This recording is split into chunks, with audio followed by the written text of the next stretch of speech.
नमस्कार, स्वागत है आपका बड़ी खबर में और मैं हूं आपके साथ शाफनी पटनायक। इस बुलेटिन में हम बात करेंगे दिन की 4 बड़ी खबरों की। पहली खबर सीएम मनोहर लाल से जुड़ी हुई है, जहां सीएम ने 450 अनाधिकृत कॉलोनियों को पक्का करने का बड़ा फैसला लिया।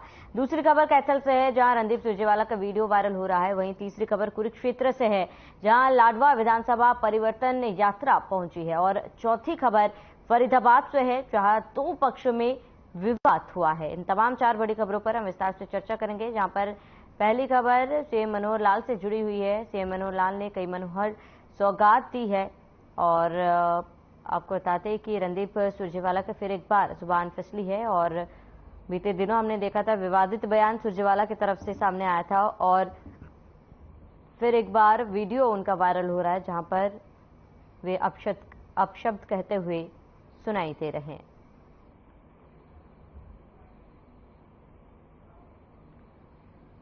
तो सीएम मनोहर लाल ने प्रेस कॉन्फ्रेंस की, जिसमें उन्होंने अनाधिकृत कॉलोनी वासियों को बड़ी सौगात दी। सीएम ने कहा कि फरीदाबाद में 188, हिसार में 181, यमुनानगर में 195, कुरुक्षेत्र में 169 और पलवल में 201 कॉलोनियां हैं अनाधिकृत।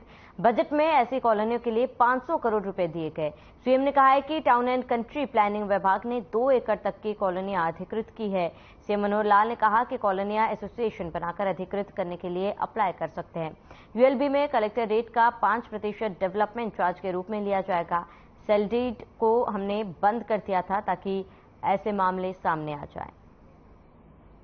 हमारे शहरों में और शहरों से बाहर भी बहुत से एरियाज में लोग बाग अनअप्रूव्ड कॉलोनीज में या तो कॉलोनी विकसित हो जाती है, लोग जो डेवलपर्स हैं वो बना लेते हैं, या कुछ लोग उन कॉलोनी को बनने के बाद अपने मकान खरीद लेते हैं। अनअप्रूव्ड कॉलोनीज में मकान खरीदने के बाद कई प्रकार की कठिनाइयां, समस्याएं वो जो उपभोक्ता है अर्थात जो जिसने मकान बनाया उसको भी आती हैं। शहर के नाते भी सब लोगों को मिलकर के जब अभ्यास उनका होता तो उसमें कई प्रकार की कठिनाइयां आती हैं। कुल मिलाकर के डेवलपमेंट जो है अनप्लैंड, ये किसी भी तरीके से उचित नहीं माना जाता है। फिर भी मैं समझ सकता हूं आखिर लोगों की मजबूरियां, क्योंकि उतने मकान भी जिस कीमत पर लोगों को चाहिए, जिस कॉस्ट के हिसाब से चाहिए, उतने न तो डेवलपर्स लाइसेंस लेके बना पाते हैं और एचएसवीपी का भी एक लिमिटेड दायरा है, उस हिसाब से वो भी अपना बनाते हैं, तो सबके लिए शायद आवश्यकता पूर्ति नहीं होती है। तो ऐसे अनअप्रूव्ड कॉलोनीज का पिछले कई वर्षों से ये क्रम लगातार चलता रहा है। हमने जब शासन में आया तो विचार किया कि इन चीजों को कैसे दुरुस्त किया जाए, ठीक किया जाए, तो उस क्रम को आगे बढ़ाया। हमारे डिपार्टमेंट, चाहे अर्बन लोकल बॉडीज है, चाहे टाउन कंट्री प्लानिंग है, इवन गांव के आसपास भी कुछ कॉलोनियां बनती हैं, तो रूरल डेवलपमेंट को भी कहा है कि रेगुलेटेड कॉलोनीज की संख्या बढ़नी चाहिए और जो पहले बन गई हैं उन पर कुछ न कुछ जो पहले वाली शर्तें हैं उनमें कुछ छूट दे करके उनको अप्रूव करके, ताकि उनके ऊपर एक तलवार इलीगैलिटी का या एनक्रोचमेंट जो होती है उसका वो तलवार न लटकी रहे, उनको सुविधा दी जाए। 2014 से 22 तक 685 कॉलोनी हमने नियमित की थी और उसके बाद बहुत बड़ी संख्या में लोगों ने अप्लाई भी किया, हमने रजिस्ट्रेशन कराया। उसमें आज फिर इस वर्ष 2023 के अंदर पीछे 131 कॉलोनी का नोटिफिकेशन हुआ भी था, लेकिन उस समय टाउन कंट्री प्लानिंग की ओर से सारा तैयार नहीं था। आज कुल मिलाकर दोनों विभागों की ओर से, अर्बन लोकल बॉडीज और टाउन कंट्री प्लानिंग की ओर से मिलाकर 131 भी उसमें मिला ली गई हैं, तो 450 नई कॉलोनी को अप्रूवल ये दिया जाता है, जिसका सारा फॉर्मेलिटीज जो है वो दोनों विभागों ने पूरी कर ली है। नोटिफिकेशन या तो हो गया होगा या फिर आज हो जाएगा। वही कांग्रेस के राष्ट्रीय महासचिव और राज्यसभा सांसद रणदीप सुरजेवाला का एक वीडियो वायरल हो रहा है, जो 12 अगस्त 2023 कलायत के गांव कुराड़ में हाथ से हाथ जोड़ो अभियान के तहत कांग्रेस की जनसभा का बताया जा रहा है। इस वीडियो में अपने संबोधन की समाप्ति पर एक चुटकुला सुनाते हुए रणदीप सुरजेवाला की जुबान फिसली, जिसमें वो एक अभद्र गाली का इस्तेमाल कर रहे हैं। अरे ये ले जाएगा, आपने बुला के लाई पति को, क्योंकि छोरों को बोले बापू घोड़ा हो गया। उन्होंने भी देखा बापू चक्रे काट रहे, उन्हें थोड़ी दिक्कत है। यहाँ सरदान तो जमींदार के पास था, बोले हाँ भाई बावड़ा हो गया, इसको ऐसा करते हैं रस्सी से जोड़ देते हैं। उसने बड़ा का ना मरवाओ, ये आ रहे हो, ये ले जाएगा मुझे। बोले अच्छा इसको गणा दिखे, इसकी तो नजर भी कमजोर रही, चश्मा लग रहा, अब मैं दिखता नहीं, वो पागल हो गया, इस करके बावड़ा हो गया, इस करके करने लग रहा। आपने बुला के लाई पति को, क्योंकि छोर हूं। तो रणदीप सुरजेवाला का वीडियो वायरल हो रहा है जहां पर वो अपशब्द कहते हुए नजर आ रहे हैं। भाषण के दौरान उनकी जुबान फिसली है। बता दें ये पहली बार नहीं है, बीते दिनों भी एक और वीडियो उनका वायरल हुआ था जहां पर वे बीजेपी समर्थकों और जो वोट देते उनको राक्षस कहते हुए नजर आए थे, जिसमें राजनीति गरमाई थी।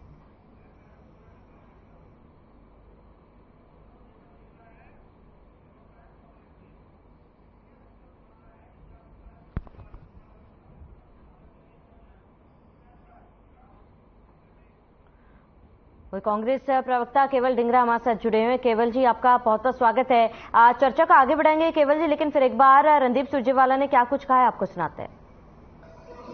आपने बुला के लाई पति को, क्योंकि छोर हूं, बोले बापू घोड़ा हो गया, उन्होंने भी देखा बापू चक्रे काट रहे, उन्हें थोड़ी दिखा था यमराज, वरदान तो जमींदार के पास था। बोले हाँ भाई बावड़ा हो गया, इसको ऐसा करते हैं रस्सी से जोड़ देते। उसने बड़ा का ना मरवाओ, ये आ रहे और ये ले जाएगा मुझे। बोले अच्छा इसको गणा दिखे, इसकी तो नजर भी कमजोर रही, चश्मा लग रहा, अब मैं दिखता नहीं, वो पागल हो गया, इस करके बावड़ा हो गया, इस करके करने लग रहा। केवल जी, क्योंकि आपको हमने ये ऑडियो जो है वो सुनाई है जहां पर रणदीप सुरजेवाला जो है अपशब्द इस्तेमाल कर रहे हैं, जनता के बीच में संबोधन भी दे रहे हैं और इस तरीके की बयानबाजी, इस पर आपका रिएक्शन? मैं सुन ही नहीं पाया वीडियो, मेरा फोन पे वो आवाज में सुन नहीं पाया हूँ। क्या बोलना चाह रहे हैं मेरे को आप ही बता दो, क्या बोले। हेलो केवल जी, आप तक मेरी आवाज पहुंच पा रही है? जी मुझे आवाज पहुंच रही है, पर उन्होंने क्या बोला मैं सुन नहीं पाया। जी हाँ जी, उन्होंने क्या बोला मैं सुन नहीं पाया। आवाज जरूर आपकी आई मेरे को, कट के आई आवाज, लेकिन क्या बोला मैं सुन नहीं पाया। देखिए, जहां पर बीते दिनों एक वीडियो वायरल हुआ था रणदीप सुरजेवाला का, जहां पर वो जनता को राक्षस कहते हुए नजर आए थे और इस वीडियो में वो जनता को बावला बोलते हुए नजर आ रहे हो। कुछ अपशब्दों का भी इस्तेमाल किया गया था जो हमने ऑन एयर नहीं सुना सकते, इसीलिए हमने उसको बंद रखा, म्यूट रखा था। ऐसे में आपका रिएक्शन, क्योंकि लगातार इस तरीके की बयानबाजी, इस तरीके की भाषा का प्रयोग करना कहां तक सही है? मुझे म्यूट भाषा समझ नहीं आती। म्यूट भाषा क्या होती है? म्यूट भाषा कुछ समझ नहीं आती। पर क्योंकि केवल जी कुछ शब्द ऐसे होते हैं जो हम जनता के सामने नहीं दिखा सकते ना। सेम बात मुख्यमंत्री ने ही तो कह दी, जो उन्होंने जो उस भाषा का जो प्रयोग अपना रणदीप सुरजेवाला ने किया, हम उनकी गलत भाषा का, वो उनकी व्यक्तिगत भाषा है, कांग्रेस पार्टी की भाषा नहीं है, नंबर 1। नंबर 2 जो बात मैं आपको कहना चाह रहा हूँ कि वही रिएक्शन तो मुख्यमंत्री ने भी दे दिया। मुख्यमंत्री ने तो उनके परिवार को बोल दिया जी। तो मुख्यमंत्री की भाषा को भी समझना चाहिए।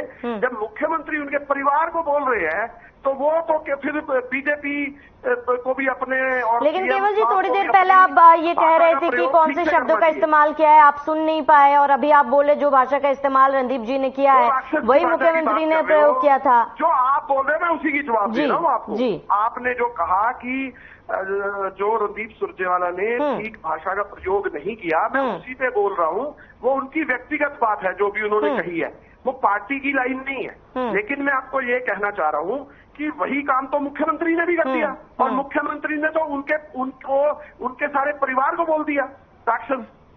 तो ये कौन सी प्रवृत्ति है? मुख्यमंत्री को भी समझना चाहिए, अपनी प्रवृत्ति को संभालना चाहिए, संभाल के बोलना चाहिए। ये सभी की बात है। यानी केवल जी आप ये मान रहे रणदीप सुरजेवाला ने जिस भाषा का प्रयोग किया था वो गलत है? बीजेपी से आप पूछोगे तो वो भी उनको कह देंगे ये सीएम का व्यक्तिगत बात थी जो उन्होंने कह दी। मैं भी कह रहा हूँ वो व्यक्तिगत बात कह दी रणदीप सुरजेवाला ने, तो दोनों की बात बराबर हो गई।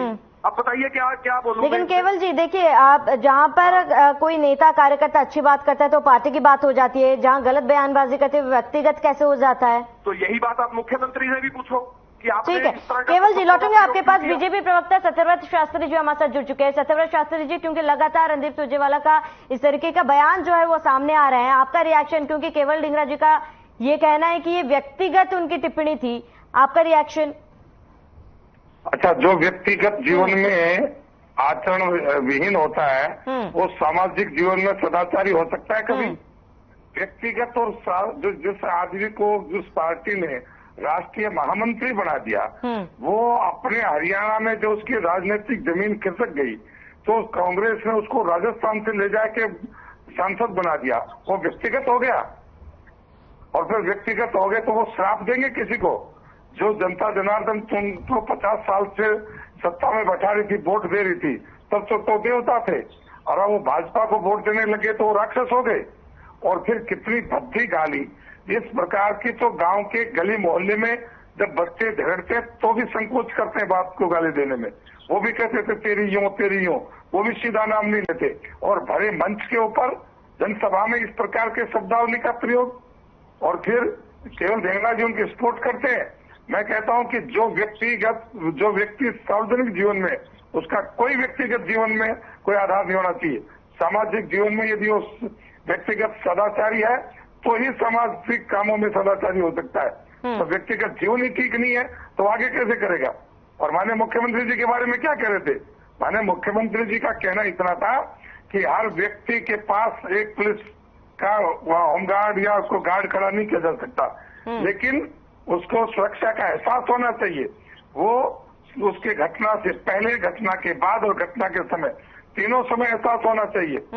लेकिन दुर्भाग्य से 9 में ऐसा नहीं हो पाया, लेकिन उसके बाद हर व्यक्ति को महसूस हो रहा है कि हाँ, हरियाणा में जो है पुलिस की व्यवस्था है और कोई भी अपराधी अपराध कर सकता है, लेकिन अपराध करके बच नहीं सकता। ये हरियाणा के मुख्यमंत्री के बयान की जो भावना है, या उनका विचार है, या जो सोच है, जो भारतीय जनता पार्टी की सरकार काम कर रही है, उसका दृष्टिकोण है ये। ठीक है। और जब ये इस प्रकार की भाषा बोलते कि मैं शराब दे रहा हूं, कौन देते हैं जी शराब, और किसको दिया जाता है जी? शराब देने की औकात चाहिए पहले। जिसके बाप दादा परदादाओं का कोई ऋषि मुनियों आदर्शों का ऊपर कोई आचरण नहीं रहा, खुद का आचरण नहीं है, वो शराब देने की स्थिति में होते हैं। शराब के लिए कितनी बड़ी ताकत चाहिए, कितना बड़ा त्याग, तपस्या और साधना चाहिए। फिर किसके लिए? जिन्होंने कुछ किया हो, बिगाड़ा हो, समाज के विघटनकारी हो, समाज के दंश हो, समाज में उनसे कोई गलत होने की अंदेशा, उनके लिए शराब होता है। आज भारत में भारत की जनता ही यदि उसके लिए शराब हो गई और शराब दिया जाएगा, तो आप सोचिए, उनका भारत के एक तरफ तो कह रहे कि भारत माता की हत्या कर रहे हैं, मणिपुर के अंदर बीजेपी को आरोप लगा रहे हैं, और दूसरी तरफ ये लोग देश भर के अंदर, देश भर नहीं, मैं तो कहता हूं कि दुनिया भर में जो मोदी जी के प्रशंसक है, भारतीय जनता पार्टी के प्रशंसक है, वो सब राक्षस हो गए। और वो राक्षस होने के लिए भारत के कुछ लोग मान लो, लेकिन विदेशों में जो उनको सम्मान मिला है, भारत को सम्मान मिला है नरेंद्र मोदी जी के कारण से, तो क्या वो राक्षस होने के नाते सम्मान दे रहे हैं उनको? ठीक है। इनकी बुद्धि को पत्थर पड़े हुए हैं, और विपरीत जो होते हैं ना, विनाश काले विपरीत बुद्धि, तो ऐसे काम इनके से करवाए जाते हैं ये। ठीक है, ठीक है। सत्यव्रत शास्त्री जी, लौटेंगे आपके पास। केवल ढींगरा जी, सत्यव्रत शास्त्री जी ने आपके सवाल का जवाब दिया था, आपका रिएक्शन इसके साथ ही, क्योंकि इस तरीके की बयानबाजी, आपको लगता है कि आने वाले समय में चुनाव में इसका असर पड़ेगा? देखिए, जितना टाइम आपने सत्यव्रत शास्त्री जी को दिया और सवाल का जवाब आया ही नहीं, या जो आपने सवाल पूछा था उसका जवाब तो मुझे लगता है मिला नहीं, आपको भी नहीं मिला, मुझे भी नहीं मिला। जब ये पूछ रहे हैं इनसे कि भाई साहब आप मुख्यमंत्री हैं स्टेट के, और आप कह रहे हैं कि रणदीप सुरजेवाला का जो परिवार है वो राक्षस है, राक्षस प्रवृत्ति का है, और वो राक्षस प्रवृत्ति के लोग इसी तरह का काम करते हैं, तो आप उसके परिवार को राक्षस प्रवृत्ति का बोल रहे हैं ना, तो आपने देखिए केवल जी मैंने इस बात को नहीं सुना था, मैं मेरे से पूछा था, मैंने नो के ऊपर दिया। यदि आप मुझे इस बारे में सुनो मैं स्पष्टीकरण दे देता हूँ आपके, मैं 1 मिनट 1 सेकंड में लगा दूंगा। रणदीप सुरजेवाला जी के पिताजी का जो वीडियो जारी हुआ था, सोशल मीडिया पर वायरल हुआ था, वो किस दोस्ती में, किस श्रेणी में, आपको बता दो। बोलने के लिए मैडम आपको फालतू बोलने के लिए टाइम देंगी, लेकिन आप बोलो कि आपने मुख्यमंत्री ने ऐसा क्यों बोला, उसका जवाब दे रहे हैं ना केवल जी, उसका जवाब दे रहे हैं सत्यव्रत शास्त्री जी, आप जवाब देने दे। मुझे नहीं सुना, मुझे सुना मोदी जी के, क्योंकि आप जवाब तो सुन लीजिए, आपने सवाल पूछा वो जवाब दे रहे। सत्यव्रत शास्त्री जी आपके सवालों का जवाब दे रहे, आपने जो सवाल उठाए थे। देखो आपको भी समय दिया गया था, केवल जी आपको भी समय दिया गया था। रणदीप सुरजेवाला के ऊपर क्या बोला? जब बड़े सुरजेवाला जी का, रणदीप सुरजेवाला जी के पिताजी का, शमशेर सुरजेवाला जी का जो वीडियो वायरल हुआ था, उस वीडियो वायरल के कृत्य करने वाले लोगों को किस श्रेणी में रखा जा सकता है, आप बता दीजिए मुझे। कौन सा वीडियो वायरल? वो उचित, वो श्रेणी ठीक है, तो आप उसका समर्थन करते हैं क्या? मुझे बताइए, आप कौन सा वीडियो ले आए? मैं पूछ रहा हूँ उस वायरल वीडियो का, आप उस वायरल वीडियो का समर्थन करते हैं क्या? मैं उनके परिवार के बारे में क्यों कटाक्ष किया? मैं कह रहा हूँ कि आप उनके वायरल वीडियो का समर्थन करते हैं क्या? अरे भाई एक मिनट, आप इनसे फिर दोबारा पूछिए, जो सवाल आपने किया उसका जवाब आया आपको? जनता को आया, हम विपक्ष में बैठे, हमें जवाब आना चाहिए इनका। अरे जिस व्यक्तियों जिनका आचरण इस प्रकार का है, हमें जवाब दीजिए। ठीक है केवल जी, क्योंकि आपने सवाल पूछा था, आप जवाब तो देने दीजिए। आएगा नहीं अजय, अभी नहीं आया, बताइए कौन सा जवाब है उसका। सीएम ने मुख्यमंत्री सुरजेवाला के परिवार को रिपीट कर देता हूँ। चलो अपना उत्तर दोबारा ठीक है, समय की कमी हमारे पास, यही आप दोनों को रोकना चाहूंगी। केवल डिंगराज जी जुड़ने के लिए बहुत बहुत शुक्रिया, सत्यव्रत शास्त्री जी आपका भी जुड़ने के लिए बहुत बहुत शुक्रिया। और चलिए यहाँ रुकेंगे एक छोटे से ब्रेक के लिए, जल्द हाजिर होंगे।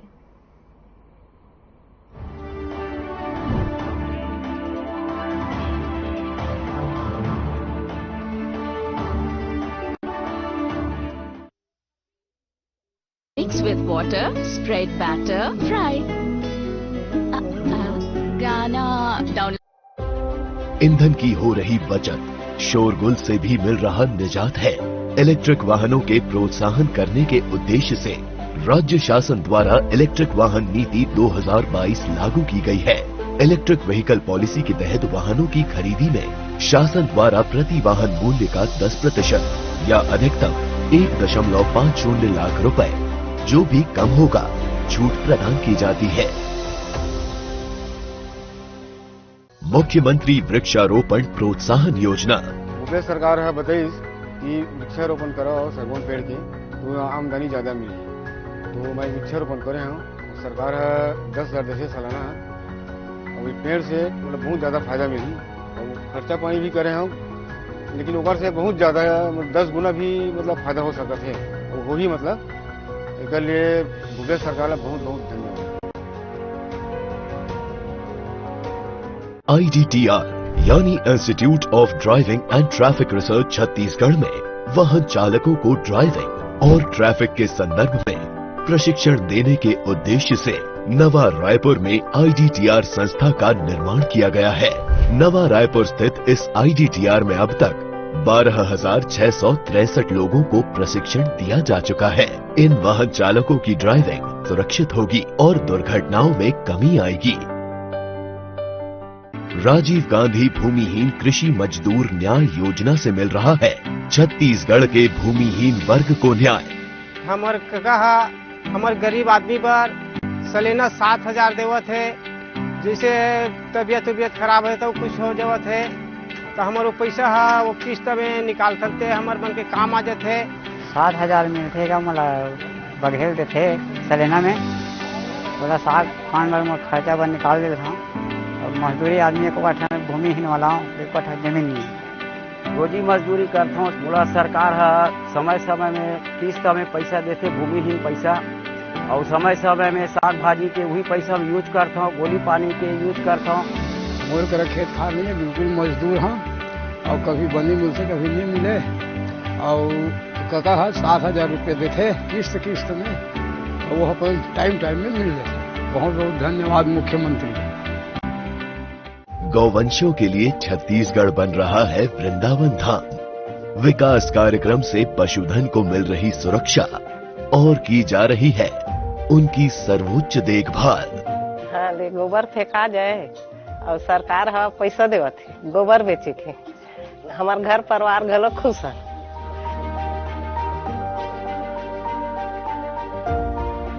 राज्य में करीब 11,000 से अधिक गौठानों को स्वीकृति मिल चुकी है, जिनमें 9,600 से ज्यादा गौठानों का निर्माण किया जा चुका है। और 4000 से ज्यादा गौठान पूरी तरह स्वावलंबन की दिशा में अग्रसर है। सरकार है हमारे चरवाहा के संसो करी पहाटिया के गोबर धन बने चरवाहा पहाटिया उनके मान ला बढ़ाई हमन खुश हैं। क्योंकि विकास और समृद्धि की दृष्टि बनी है सब पर, हमें भरोसा है न्याय पर। महिलाओं के जीवन में आया है एक नया सवेरा, हुई है तरक्की, मिला है अधिकार, क्योंकि छत्तीसगढ़ में है भरोसे की सरकार। बीते 4.5 सालों में मुखिया के दूरदर्शी सोच और कुशल नेतृत्व से प्रदेश की महिलाओं के जीवन में आया है एक नया सवेरा। हर क्षेत्र में महिलाओं को बेहतरी और उन्नति के लिए किए जा रहे हैं अतुलनीय प्रयास।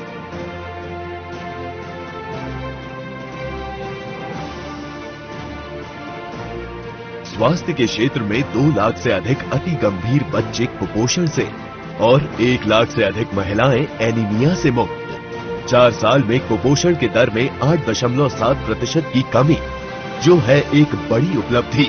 महतारी जतन योजना से 1,71,000 गर्भवती बहनों को गर्म भोजन और रेडी टू ईट राशन। टीकाकरण में लगी महिला कार्यकर्ताओं को मानदेय 6,500 प्रतिमाह से बढ़ाकर 10,000 प्रति और आंगनबाड़ी कार्यकर्ताओं का 3,000 से बढ़ाकर 5,000। 10,71,000 गरीब परिवारों को रोजगार से जोड़ने 1 लाख स्व सहायता समूह से जोड़ा गया है। इसी तरह बाल सक्षम नीति, मिशन वात्सल्य छत्तीसगढ़ महिला कोष, छत्तीसगढ़ नवा बिहान सक्षम योजना, सखी वन स्टॉप सेंटर जैसी अनेक योजनाओं से नारी शक्ति को मजबूत किया जा रहा है। मिला है न्याय, बढ़ी है आय, प्रदेश की नारी शक्ति है अब सशक्त, भरोसे की सरकार अब साथ है हर वक्त। 247 स्वामी आत्मानंद उत्कृष्ट अंग्रेजी माध्यम शासकीय स्कूल और 32 हिंदी माध्यम स्कूल छत्तीसगढ़ में शिक्षा की प्रगति की कहानी कहते हैं। सुविधा नहीं होता तो हम लोग पढ़ा भी नहीं पाते थे, पढ़ा नहीं पाते, इतना बजट नहीं हो पाता हम लोग का कि हम लोग पढ़ा पाते। सर बोले बहुत अच्छा स्कूल यहाँ डाल दो, बच्चे का भविष्य अच्छा पढ़ने लिखने। ठीक है, दोनों छोटे बच्चे भी ना जिद कर रहे थे एडमिशन के लिए।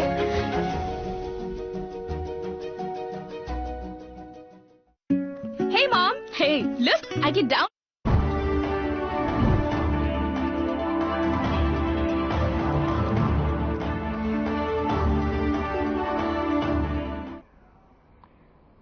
ब्रेक के बाद स्वागत है आप सभी का। खबरों में आगे बढ़ते कुरुक्षेत्र के लाडवा विधानसभा क्षेत्र में इनेलो की हरियाणा परिवर्तन यात्रा पहुंची, जहां यात्रा का जोरदार स्वागत हुआ। वहीं मीडिया से बातचीत में इनेलो नेता अभय चौटाला ने तंज कसते हुए कहा कि भाजपा जसपा गठबंधन का सूपड़ा साफ होना तय है, क्योंकि यात्रा से लोग खासे उत्साहित है। वहीं उन्होंने नू हिंसा के लिए सरकार को ठिकरा फोड़ते हुए मुख्यमंत्री को इसके लिए सीधे तौर पर जिम्मेदार ठहरा।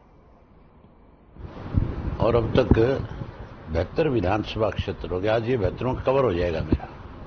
कल 73वें विधानसभा क्षेत्र में हम इंटर कर जाएंगे। अब तक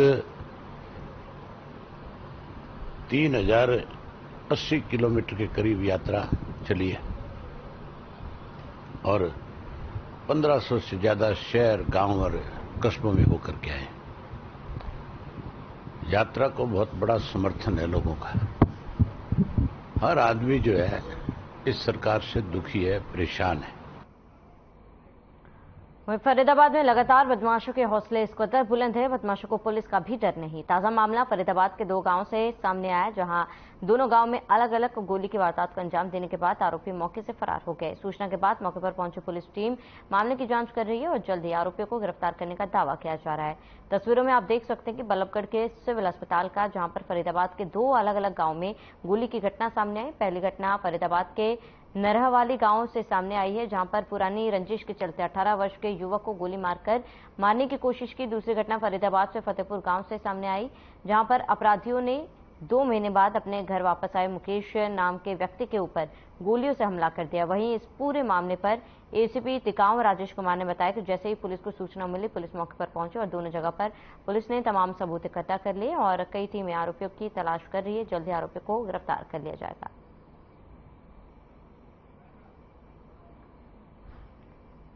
चलिए, इसके साथ इस बुलेटिन में फिलहाल में देते हैं। देश प्रदेश की तमाम बड़ी खबरों के लिए बने रहे हमारे साथ।